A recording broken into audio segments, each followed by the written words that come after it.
All right, so the second thing the next thing we're going to discuss is Grover Cleveland's second term as president. Now, if you remember, he was the first and only Democratic president in the whole Gilded Age. All the rest of them were rich Republicans that were in with the robber barons and getting paid off, okay? People were sick of the corruption, so they voted for Cleveland.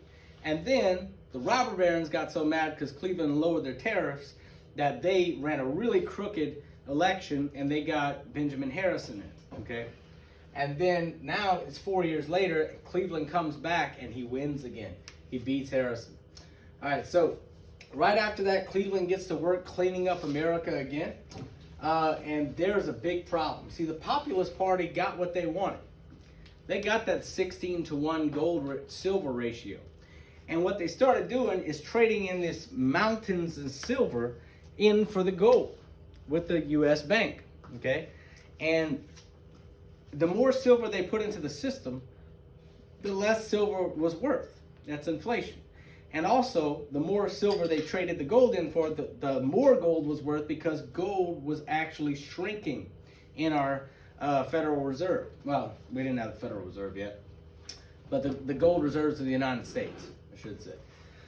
All right, so as people traded in their silver for gold, the gold reserves of the United States shrank from $100 million in 1893. That was the year, basically, that the Populars got their way, to $41 million worth of gold in 1895. So in 2 years, okay, roughly 60 million or 60% of our gold disappeared. And we have this big mountain of silver. And instead of actually being worth 16 pieces of silver to 1 piece of gold, it was more like 42 pieces of silver for 1 ounce of gold, okay? So the problem is getting worse and worse, and it's accelerating. The bigger the pile of silver grows, like I said, the less it's worth and the more gold is worth. So people are running to the bank, trading in their paper dollars and their gold, and their silver for the more valuable gold. So Cleveland believes that bimetallism will cause the economy to collapse, and he is absolutely correct. Without any gold, we would have just had the silver standard. And if people don't have faith in the silver for our economy, then they're not going to put their faith in the dollar. So to avoid a collapse and to stop the public from trading in the silver for the gold, he called an emergency meeting of Congress, which immediately made things a lot worse. Okay, basically he says, guys, we got to have this emergency meeting because our economy is about to collapse. Well, what do you think anybody that had silver or gold did? Well, they rushed to the bank, and they got all the gold they could. They cashed in all their paper dollars, and this 41 million in a couple of weeks shrinks to about 20 million. So it's going faster and faster and faster. So in this emergency session of Congress repeals, or if you remember, the definition of repeal is to take away or to stop the Sherman Silver Purchase Act. So no more cashing in your silver for gold. We're going back to the gold standard, okay? But the problem is now we only got like $20 million worth of gold, and we got all this cash floating out there. So the cash is really becoming worthless rapidly. So he actually swallows his pride, and he does something which is really shocking, and it should tell you how out of whack the Gilded Age was. He contacted one man, and he asked him to save America's economy, the whole government. And that man was J.P. Morgan, okay? J.P. Morgan was a great investment banker, robber baron, okay? And that's how out of whack things were. This one guy had enough money to rescue the entire economy of America. And he wasn't even the richest guy in America, okay? Now, he didn't have all the money, but he had access to the money. So J.P. Morgan is of Morgan Bank, okay? He was in very deep with some European bankers that are going to become a reoccurring theme throughout our chapters, okay? There's a family of European bankers called the Rothschilds. Now, these are the richest people on earth today, and they have been for about 400 years, okay? The Rothschild family controls an estimated $80 trillion. Now, to put that into perspective for you, okay, the U.S. government is closing in right now on about $30 trillion worth of debt. Okay, something's wrong with the camera? It's not recording anymore. No, it's just low battery. Say hi, everybody. All right. Yeah, it's still recording. All right, sorry about that. Low battery on the camera.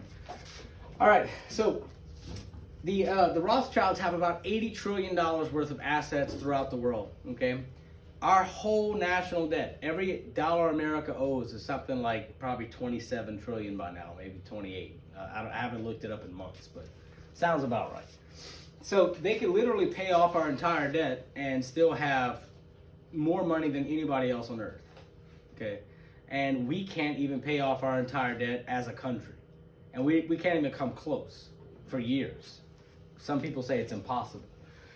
So anyway, JP Morgan contacts the Rothschild family of Europe, and he says, look, we got a way here to get into American banking, okay? So if we bail America out, America will be grateful to us, and then we can run the show. So the gold reserve crisis ends. Now this is the test answer. You need to circle this one, put a star next to it, okay? The gold reserve crisis ends when JP Morgan and the Rothschilds lend the government $65 million in gold to shore up the U.S. economy. And in exchange, they got two things. Number one, government bonds.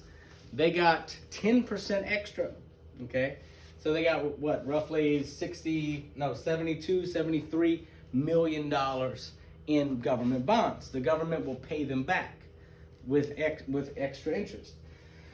The other thing they did is they talked Cleveland into letting them actually have a centralized bank where they would be in charge of the money supply of America from that point on. They could print the money, they could do all that kind of stuff. This is going to lead to something called the Federal Reserve System, which is what we have today. The Federal Reserve is going to be created around World War I, okay?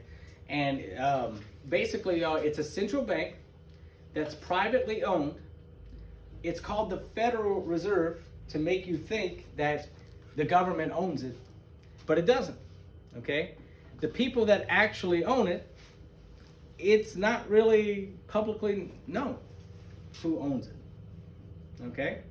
So my guess is at the original meeting of the Federal Reserve, you had the Morgans, you had the Rothschilds, and you had some Rockefellers and a few other very rich people. And the thought is that they're basically guiding our economy now. So anyway, so our money is not even controlled by our government. It's controlled by a private bank. It's privately owned, and they get to print as much money as they want, pretty much, okay?